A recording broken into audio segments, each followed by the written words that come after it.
ఆది పర్వంలో ఈ 20వ అధ్యాయం నుండి 34వ అధ్యాయం వరకు సౌపర్ణోపాఖ్యమని పేరు.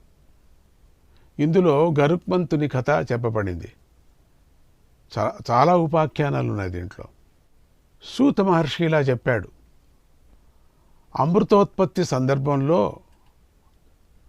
ఉచ్చైశ్రవం పుట్టింది కదా, దానిని ఒకనాడు సముద్ర తీరాన విహరిస్తున్న కద్రు వినతలు చూశారు. ఒక ప్రక్క చల్లగాలి వీస్తుంది, మరో ప్రక్క సముద్రంలోని నీలి తరంగాలు కొండంత ఎత్తు పైకి లేచి క్రిందపడి దొర్లుకొని వస్తూ ఉన్నాయి. అంత భోర్గరంగా వస్తూ ఉన్నాయి.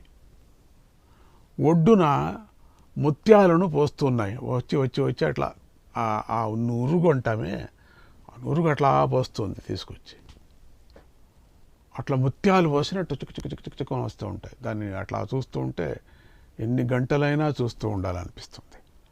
ముత్యాలు పోసి వెళ్ళిపోతున్నట్టు నీళ్లు వెళ్ళిపోతూ ఉంటాయి. అక్కడంతా ముత్యాలలాగా ఉంటుంది అది మొత్తం చూస్తూ ఉంటే.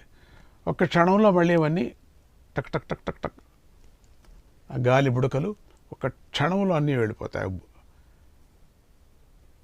ఆ బురుగు. అక్కడి వాతావరణం ఎంతో ఆహ్లాదకరంగా ఉంటుంది. అదిగాక సాయంత్రం పూట ఆ సముద్రం పక్కన నిల్చుంటే ఎంతో బాగా ఉంటుంది. ఎంత అద్భుతంగా ఉంటుందో ఆ సాయంత్రం. అందుకే బీచ్కి వెళ్ళేది అందరూ పాపం. హాయ్ అనిపిస్తుంది. ఆ సమయంలో సముద్రపు నురగ కంటే కూడా తెల్లగా ఉన్న ఉచ్చైశ్రవము కద్రు వినతల కంటపడింది. వచ్చి ఆ సముద్రం బయట నురగ అనుకున్నాం కదా, అట్లా ముత్తులు ముత్తులు మాణిక్యాల్లాగా పారేస్తుందని చెప్పాం కదా, ఆ నురగ. అవి అంతకన్నా తెల్లగా ఉండేటువంటి ఆ ఉచ్చైశ్రవం, దేవలోకం నుంచి, ఇంద్రుడి దేవలోకం నుంచి వచ్చినటువంటి ఉచ్చైశ్రవం, ఆ గుర్రం ఈ కద్రు వినుతల కంటపడింది. వీళ్ళిద్దరు అక్కడ ఉన్నారు కదా, వాళ్ళు కంటపడింది. దాని అందానికి వారు ముగ్ధులైపోయారు. అటువంటి అందం ఇంకా ప్రపంచంలో లేదు. అటువంటి గుర్రం అని చెప్పడానికి కాదు, దేవ అశ్వమది. కద్రువ తేరుకొని వినతతో ఇలా అంది. ఇదంటే ఆ గుర్రం ఎక్కడ పుట్టింది చెప్పండి చూస్తాం. ఇంతకన్నా ముందు మీకు చెప్పాను కదా, అమృతం తీసేటప్పుడు వచ్చినటువంటిది. ఇట్లా ఇద్దరు మాట్లాడుకుంటున్నారు, అక్క చెల్లెండ్లు. కద్రువ వినతతో ఇలా అంది. చూడవే వినత, అదేదో బాగుంది కదా, చక్కగా ఉంది కదా, తళతళా మెరిసిపోతుంది కదా, దాని రంగేమిటో టక్కున చెప్పు అంది. వినత పక్కున నవ్వి, అది మల్లెపువ్వులాగా తెల్లగా ఉంది, అంత తెల్లని తెలుపు రంగులో అది కళ్ళకు కనిపిస్తూ ఉంటే మళ్ళీ రంగు గురించి అడుగుతావేమిటి? అసలు దాని గురించి ఏమనుకుంటున్నావు?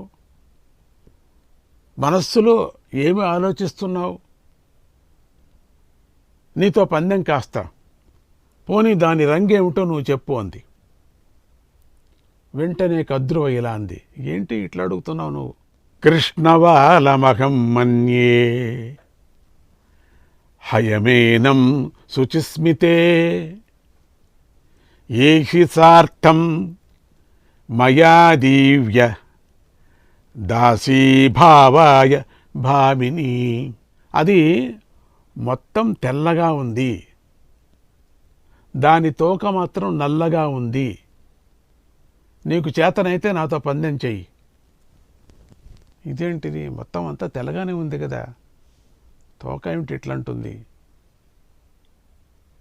ఎవరు ఓడిపోయినా ఇంకొకరికి దాస్యం చేయాలంది. అక్కా చెన్నెళ్ళు అయినప్పటికి కూడా సౌతులు కదా, సౌతులే కదా, సౌతి ద్వేషం పోదు అంటారే.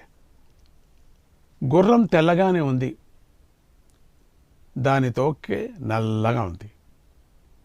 ఆ తోకే గాని నల్లగా లేకపోతే నేను నీకు దాసీ పని చేస్తాను, నల్లగా ఉంటే మాత్రం నువ్వు నాకు దాసీ పని చెయ్యాలి అని కద్రువు పందెం వేసింది.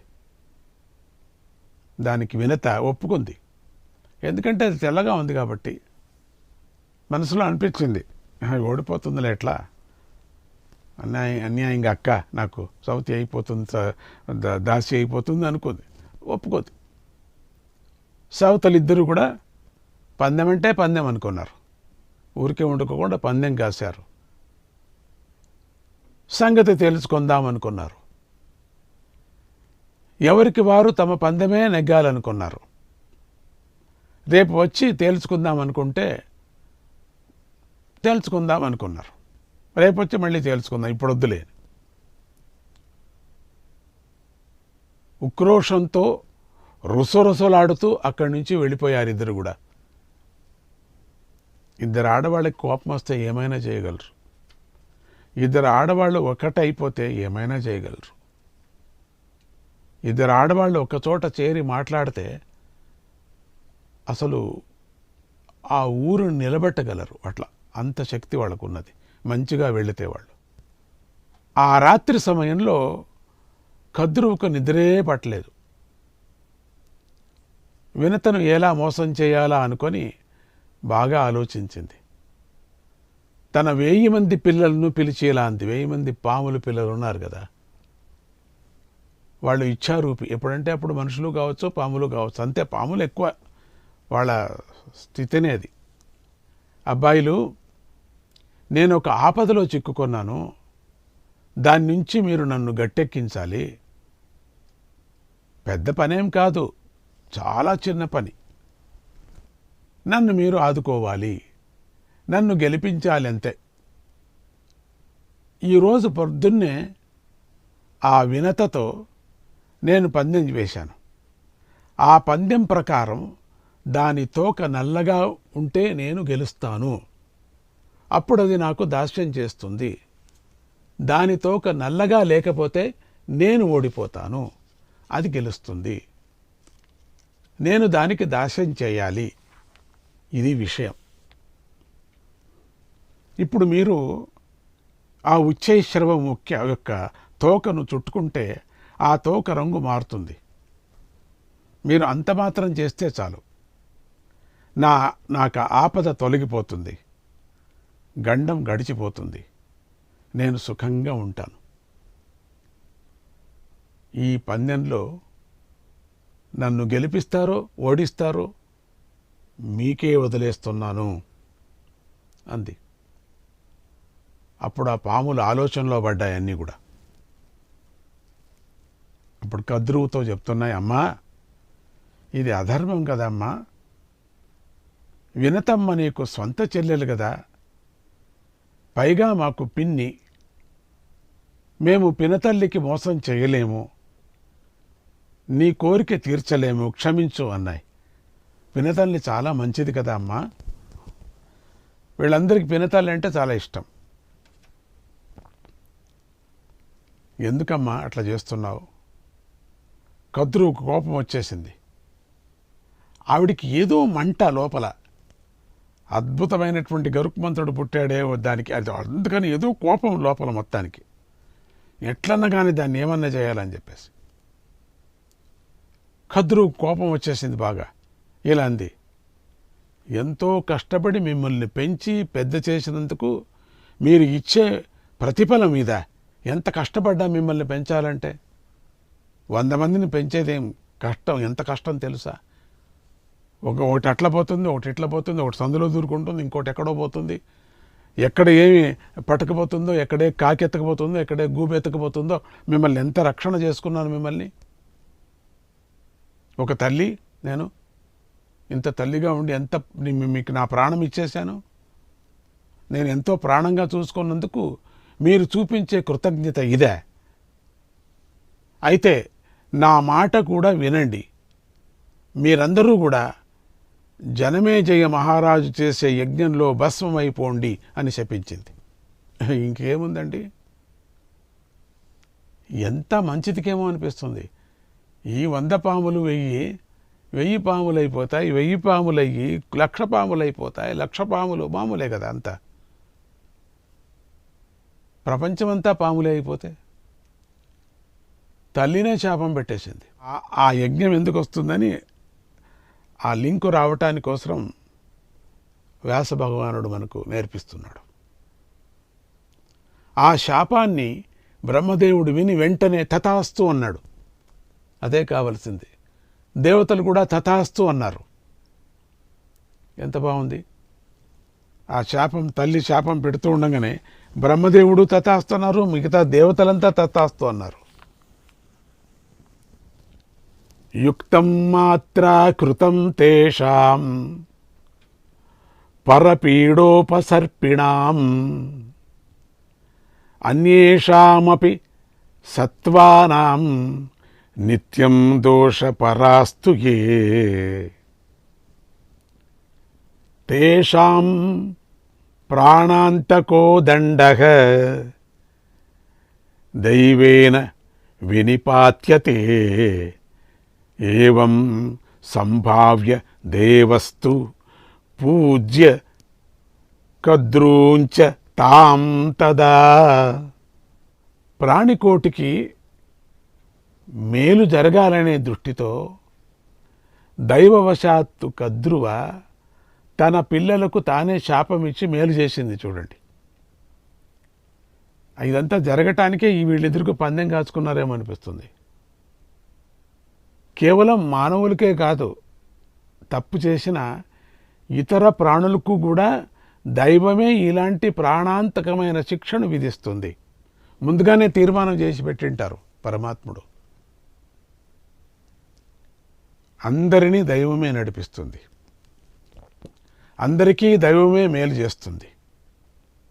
కద్రువ తన కుమారులను ఇలా శపించినందుకు బ్రహ్మదేవుడికి సంతోషించాడు. బ్రహ్మదేవుడు కశ్యపుడిని పిలిచి, ఓ మహర్షి, అందరినీ దైవమే నడిపిస్తుంది, అందుచేత మీ భార్య అయిన కద్రువుపై కోపించవద్దు. విషాన్ని హరించే విద్యను మీకు ప్రసాదిస్తున్నాను అని ఆ విద్యను కశ్యపుడికి ప్రసాదించాడు. తల్లి శాపానికి నాగులందరూ నిర్ఘాంతపోతే కర్కోటకుడు మాత్రం వెంటనే తేరుకున్నాడు. తల్లి శాపం తిరుగులేదని అనివార్యమైంది అని తెలుసుకున్నాడు. తల్లి మాట నెరవేర్చకపోతే ఇంకెంత ప్రమాదం సంభవిస్తుందో అని భయపడి కద్రువుతో ఇలా అన్నాడు, అమ్మా శాంతించు, కోపాన్ని విడిచిపెట్టు. ఇప్పటికే ఎంతో దారుణం జరిగిపోయిందమ్మా, తిద్దుకోలేనంత అనర్థం జరిగిపోయింది. నేను నీ మాట పాటిస్తాను.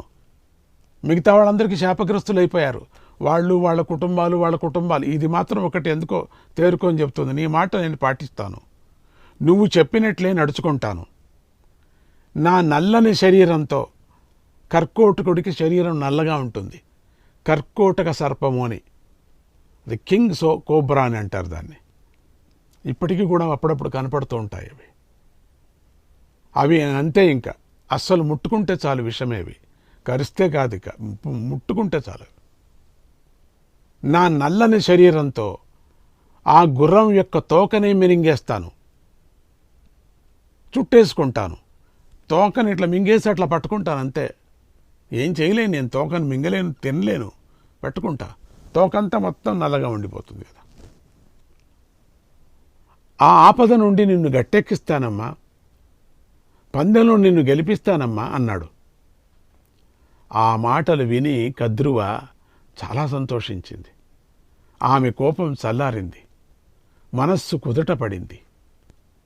అమ్మ ఒకడైనా ఉన్నాడు కదా నాకు అని. రోజు గడిచింది, తెల్లవారింది. అక్క చెల్లెళ్ళు అయినటువంటి కద్రు వినతలు సముద్రం దగ్గరకు వచ్చారు. ఇంతలో కర్కోటకుడు తల్లి ఆజ్ఞను పాటించాలి అని నాగులందరికీ చెప్పాడు. అందరూ సరే అన్నారు. మాతృశాపం నుండి విముక్తి పొందాలని నిర్ణయించుకున్నారు అందరూ కూడా. వెంటనే ఆ కాలసర్పాలు కదిలి ఉచ్చైశ్రవం ఉన్న చోటుకి చేరాయి. దాని తోకను చుట్టుకున్నాయి, అన్నీ చుట్టేసుకున్నాయి మొత్తం. ఇంతలో కద్రు వినతలు ఎంతో సంతోషంగా ఆకాశ మార్గం గుండా వచ్చారు, సముద్ర తీరానికి చేరుకున్నారు వాళ్ళు. అక్కడ గల ఉచ్చైశ్రవాన్ని చూశారు. కద్రువు ముఖం వెలిగిపోయింది, వినత ముఖం వాడిపోయింది. కద్రువు చెప్పినట్టుగానే నిజంగా ఆ గుర్రం యొక్క, తెల్లని గుర్రం యొక్క తోక నల్లగా ఉంది. వినత ఓడిపోయింది, కద్రువ గెలిచింది. పందెంలో అనుకున్న మాట ప్రకారం కద్రువకు వినత దాసి అయ్యింది. ఎందుకంటే ముందు జరగబోయేది ఆవిడకి తెలుసు, అందుకని కోపంగా ఉంది. ఇది కద్రువుకు సేవ చేస్తుంది. అదే సమయంలో వినత యొక్క రెండవ గ్రుడ్డు నుండి, ఇప్పుడు చూడండి, ఈవిడికి అది తెలుసు దివ్యజ్ఞానంతో. రెండవ గ్రుడ్డు నుండి, అట్లా గుడ్డుని ఏం చేయలేదు కదా, చాలా అట్లా పెట్టు చెప్పేశారు కదా. మొదటి గుడ్డు నుంచి వచ్చినవాడు కాళ్ళు అనుకున్నాం కదా, కాళ్ళు లేకోకుండా ఉన్నాడు అని చెప్పి. ఈ రెండవ గ్రుడ్డు నుండి గరుక్మంతుడు పుట్టే సమయం ఆసన్నమైంది. గరుడు తనంత తానే అండాన్ని పగలగొట్టుకొని జన్మించాడు. ఆ పక్షీంద్రుడు మహాబలవంతుడు, మహాపరాక్రమవంతుడు, కామరూపి, ఎక్కడికైనా వెళతాడు. తన తేజస్సుతో దిక్కులను మరింత కాంతివంతం చేస్తున్నాడు. ఆ గరుక్మంతుడు పచ్చని కళ్ళతో అగ్నిహోత్రుడిలాగా ప్రకాశిస్తున్నాడు. పుట్టగానే ఆకాశానికి ఎగిరిపోయాడు గరుక్మంతుడు. ఆ గరుక్మంతుడిని చూసి దేవతలు భయపడి అగ్నిదేవుణ్ణి ప్రార్థించారు. ఓ అగ్నిదేవా, నువ్వు ఎప్పుడూ కూడా ఇలా జ్వలించలేదు, విజృంభించలేదు, కానీ ఇప్పుడెందుకు ఇలా విజృంభిస్తున్నావు అన్నారు. అగ్నిదేవుడు చెప్తాడు, దేవతలారా, అతడు నేను కాదు. వీళ్ళంతా అగ్ని అనుకున్నారు పాపం ఆ గరుక్మంతుడు ఎగిరింది చూసి. అతడు వినతాకుమారుడైన గరుక్మంతుడు. తల్లికి ఆనందం కలిగించటానికై జన్మించాడు. అతడు కశ్యప మహర్షి కొడుకు. సర్పాల బాధ నుండి రక్షించటానికై జన్మించాడు. అమ్మను దూరం చేయటానికి, విముక్తిని చేయటానికి.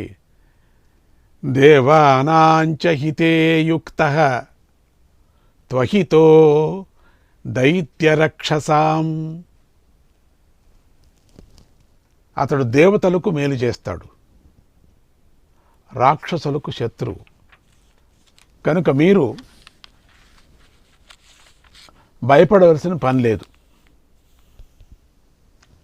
నాతో కలిసి ఆ మహాత్ముడిని దర్శించండి అన్నాడు. అగ్నిదేవుడి మాటను పాటించి దేవతలు, ఋషులు ఎంతో సంతోషంతో గరుక్మంతుడిని దర్శించారు. ఇలా స్తుతించారు గరుక్మంతే. త్వం ఋషిస్త్వం మహాభాగః త్వం దేవః పతగేశ్వరః. ఓ పక్షిరాజా, నువ్వే మహర్షివి, మంత్రద్రష్టవు, దేవుడవు, పక్షిరాజవు. చెప్పండి. ఖగేశ్వరం శరణ ముపాగతా వయం మహోజసం జ్వలన సమానవర్చసం తడిత్ప్రభం వితిమిర